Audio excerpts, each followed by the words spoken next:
joined some fraternal organization belonging to the military, because if anything that depends on war, let's hope someday they're all out of business. Let's hope there isn't any more wars. But, my thinking, maybe I said it before, I don't know.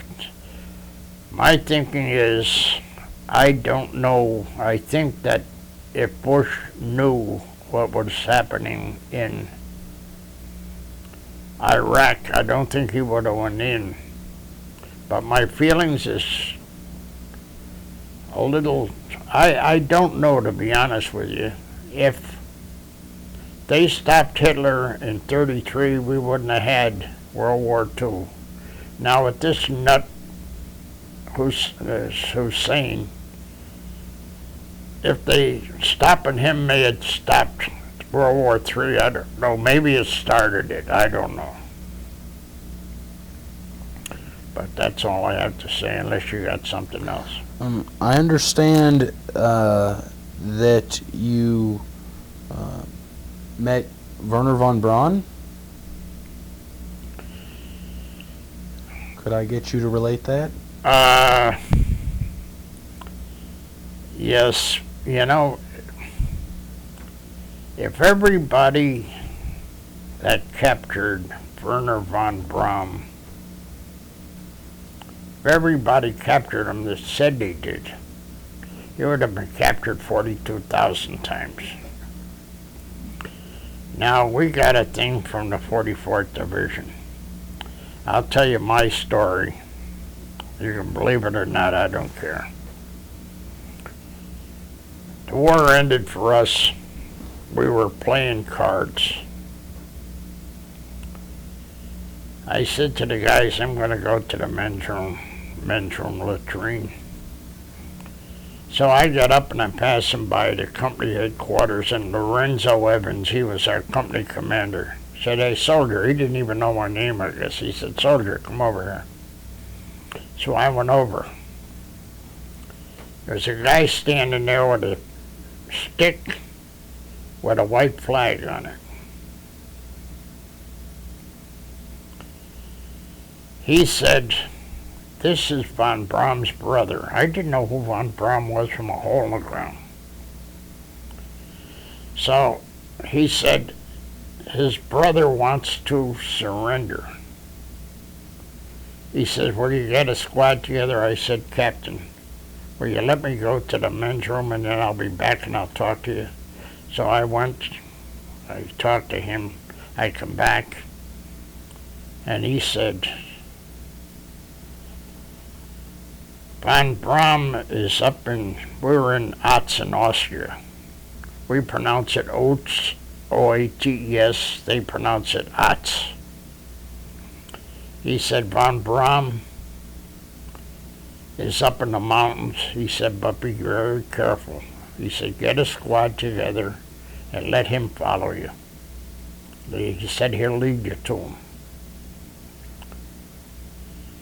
And he said, but be very careful, this could be a trap. And von Braun's brother could speak a little English. No trap, no trap. So I went and I got their squad together, and I got Mueller, the jeep driver. And I'll tell you the names of the guys that came with me. There was Mueller, the truck driver. There was myself. There was Rocky Ardello. There's a fellow by the name of Kyle Blaine. There's another fellow by the name of M.G. Burge. He claims he never had a name, he only had initials. And von Braun's brother gets into the Jeep on the next to the driver, and I said, off. You get on the hood. I fall off. I says, on the hood. I wish she hadn't brought that up, but anyway, we went up, and he was up in the Alps, and I told von Braun, or his brother, how far. I fired a couple of shots. With the Jeeps, when you're not using them on the ground, you have a stand that's about this wide, and there's a cradle on it, and you can put the .30 caliber on top of that. So I fired about 3 or 4 shots. I said, don't go any further than that, or the next one will cut you in half. And I said, when you get up there, holler and bring them down. And believe it or not, Von Braun, I didn't even know who the guy was. You know, I never heard of him. He had his arm, they was all dressed in leather coat, leather pants, leather everything. And his arm was up like this, and he had a brace coming down like this. He was a good-looking man. I think he was only about 27 at the time. He was young. I don't know how old he was. But he called, and they came down. They went in front of the Jeep, and they all walked. There was generals, colonels, there was everything there. And then I see this thing in the paper, and, you know, in the book that we have, the 44th Division, there's people that captured him. I didn't even know who he was when I turned him over to Lorenzo Evans, our captain. I went back and was playing cards.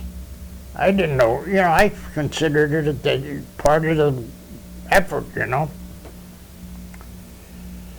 So that was the end of Von Braun as far as I was concerned. And then I found out later that he was the guy that invented the bomb that bombed England and all that. Now I'll tell you this, Von Braun was a Nazi. He would have been executed along with the rest of them if he didn't have the brains that he had. Now I'll tell you a little story. I was in Allentown, Pennsylvania. I was a traveling salesman at the time.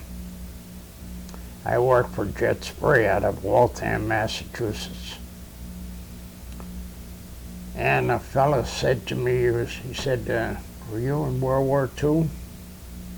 And I said, I'd like to believe I was. And he said, he asked me, he said, where were you? And I told him. So I said to him that I was in on the capture of Von Braun. And he said, tell me about him. And this guy spoke broken English too. And I said he was all dressed in leather.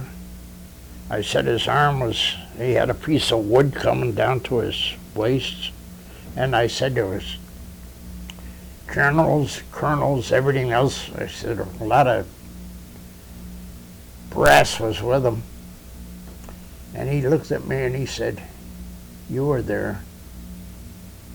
And I said, I just told you I was. He said, you may not believe it, but he said, when he was coming back through, you know, where they interrogate him, he said, I told him, I said, if what you're telling me is true, you're due for a trip to the United States. And son of a gun, we had a place that made I don't know, they made something for the rocket that sends the people to the moon up in Monroe. And Von Braun visited that place. But I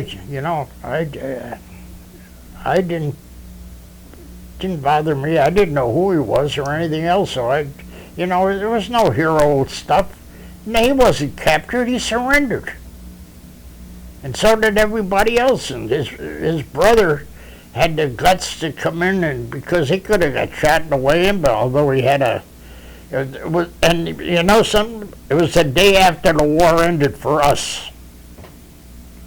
The day after, it wasn't during the war. And what he said, when we got him, they thought they were going to ride in the Jeep, but they were going to walk in front of us. And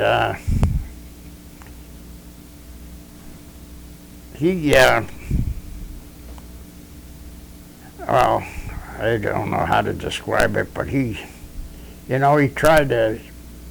could speak English fairly well. And he did come over here and he became a citizen. And he brought his family over here. And believe it or not, he was a Nazi, and if he didn't have the brains that he had, because he's the guy that put us on the moon. That was it. We're almost out of time. I Oh, have good. one final question. If you could give one piece of advice based on your wartime experiences to the younger generations of Americans today, what would that be? Well, if you're going to service, keep your head down. And if you're not going in the service, is there another lesson? Don't look for trouble, because it'll come to you. That's about all. Is there anything else that you would like to add? I don't think so. In that case, yeah. I got 3 pieces of shrapnel in my arm. And it was around the 12th of, I don't know, it was early February. It was right after we took Remling in France. And they called for the medic, and he come over and they cut. I always thought that you fought in fatigues. You don't. You're in Class A uniforms. Your regular ODs. They cut my overcoat off. They cut my Eisenhower jacket, the sleeve off. They cut my shirt, my long johns, because the blood was running down my hand. And the medic said to me, "This will get you the Bronze Star."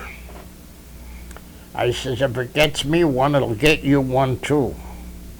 I said, "If you put me in for the Bronze Star, put yourself in for one, because I'm going to kill you." He said to me, "Are you nuts?" I said, "No." He says, "Do you mind if I ask you why you don't want the Purple Heart?"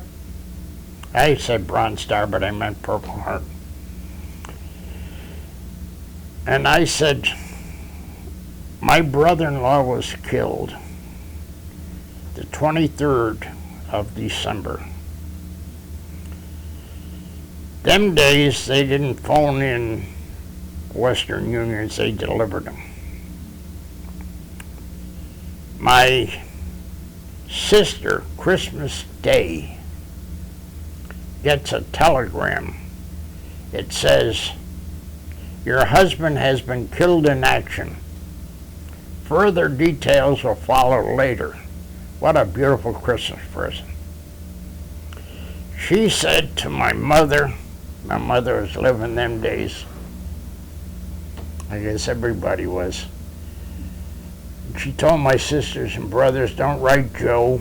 He's got enough problems where he is." She says, "Until I can write to him." Well, about 10 days later, my sister Claire sends me a email. "I guess you know by now that Johnny Bidner has been killed." And that's why I wouldn't take the Purple Heart. I felt that, if a telegram came home, "Your husband has been wounded in action," my wife would have thought my legs was off, my arms was off. Women, they think that the worst. They never think anything else. So, a medal is a medal. I didn't need it. All as I wanted to do was to get a discharge and get out. And that's what I got. That was it. Mr. Minto, thank you for sharing your experiences with us today, and more importantly, thank you for your service to our country. I did what I had to do. It's September 16th, 2007. My name is Matt Larry. I've been interviewing Mr. Joe Minto about his experiences in World War II. Thank you again, Mr. Minto. Thank you.